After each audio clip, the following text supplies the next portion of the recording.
पाहताय महाराष्ट्रातील सर्वात जलद news network Maharashtra police news 24। राष्ट्रीय आगरी आध्यात्मिक संमेलन संपन्न। अखिल भारतीय आगरी सामाजिक संस्था आयोजित राष्ट्रीय आगरी आध्यात्मिक संमेलनाचे आयोजन पेण येथे करण्यात आलं होतं। या कार्यक्रमाला उपस्थिती वनमंत्री माननीय गणेशजी नाईक, आमदार रविशेठ पाटील, महाराज पुरुषोत्तमानंद पुरी महास्वामी, आंतरराष्ट्रीय कामगार नेते महेंद्रशेठ घरत, जिल्हा परिषद सदस्य प्रभाकर म्हात्रे, पंचायत समिती सदस्य संजयजी डोंगर, नगराध्यक्ष प्रीतमताई पाटील, नगरसेवक नीलकंठजी म्हात्रे, प्रवीणदादा पाटील अनेक दिग्गज मंडळी उपस्थित होते। या कार्यक्रमाचे आयोजन अध्यक्ष सूर्यकांत पाटील व त्यांच्या कार्यकर्ते मंडळींनी केलं होतं। समस्त आगरी बांधव एकत्र येऊन या कार्यक्रमाला उत्कृष्ट प्रतिसाद दिला होता। आध्यात्मिक क्षेत्रामध्ये ज्या ज्या आगरी बांधवांनी कार्य केलं आहे त्यांचं या ठिकाणी सन्मान करण्यात आलं। धार्मिक क्षेत्रामध्ये त्यांचा मोठा समावेश असल्या कारणाने समस्त महाराष्ट्रातून समस्त बांधव या कार्यक्रमाला उपस्थित होते। संमेलनाला आध्यात्मिक संमेलन म्हणून संबोधन करण्यात आलं। ज्या माणसाच्या या जगातल्या असलेल्या गोष्टीविषयी आकर्षण संपतो त्याला वैकुंठवासी म्हटले जाते आणि वैकुंठवासी होण्याकरता अध्यात्माच्या प्रवाहामध्ये स्वतःला झोकून द्यावं लागतं। रविशेठ, आजकाल मी राजकीय भाषण कमी करतो, माझं भाषण थोडस अध्यात्माकडे झुकलेलं असतं। पहिली गोष्ट म्हणजे मी नेहमीच असं बोलतो की आपण जगत असतो म्हणजे आपल्या जगण्याचा मार्ग नियोजित नसेल, ज्याला प्लॅनिंग ज्या जीवनाला नाही ते जीवन म्हणजे धाग्यापासून तुटलेल्या पतंगासारखं असतं।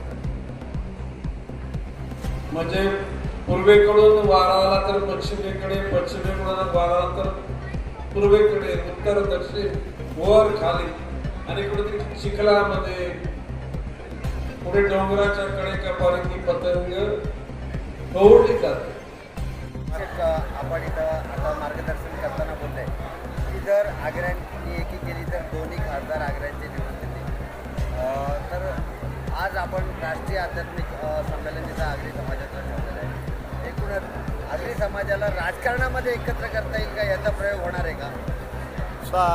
आगरी समाज मी काय म्हणालो, एक झाला तर, पण एक होणं हे महत्त्वाचं आहे। एकत्रित आलं पाहिजे, एका विचारानं आलं पाहिजे, एक सांस्कृतिक विचार चालले पाहिजे, हे आपलं घडत नाही म्हणून आपण मागे पडतो। आता आपण भाजपचे उमेदवार आहात, आपण आमदार आहात भाजपचे, आपल्या शेजारी काँग्रेसचे जिल्हाध्यक्ष आहे, तर पक्षाने असे वेगवेगळे केले तर आगरी समाज वेगळा एकत्र येईल का?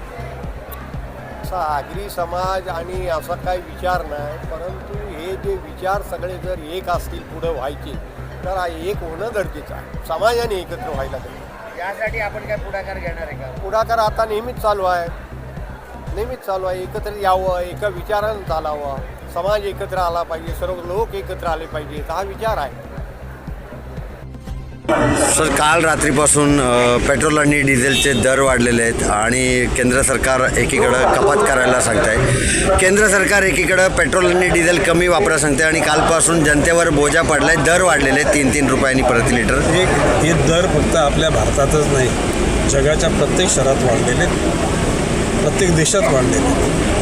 मधल्या काळामध्ये इस्रायल, इराण, अमेरिका हे युद्ध झालं, युक्रेन आणि रशियाचं युद्ध झालं, या सर्वाची परिणती म्हणून जगामध्ये निश्चितपणे प्रत्येक ठिकाणी महागाई वाढलेली। ही महागाई काही कायम राहणार नाही, ही महागाई असते कमी। सर, आपण इथं आता भाषणामध्ये बोललात की फडणवीस हे कर्तृत्वाने चांगले आहेत पण त्यांना जातीने कुठेतरी बघितलं जातं, काय बोलाल नक्की याच्यावर? मी काय तुम्हाला पत्रकारांना सांगायची गरज नाही आहे। देवेंद्र फडणवीस हे चतुरस्थ आहेत, सर्व समाजाच्या, धर्माच्या, जातीच्या, पंथाच्या, वर्गाच्या सगळ्यांना न्याय मिळावा अशी त्यांची इच्छा आहे, परंतु त्यांची कोंडी करण्याचा प्रयत्न होतोय, ही गोष्ट खरी आहे। महाराष्ट्र पोलीस न्यूज 24 साठी रायगड जिल्हा उपसंपादक संजय गायकवाड।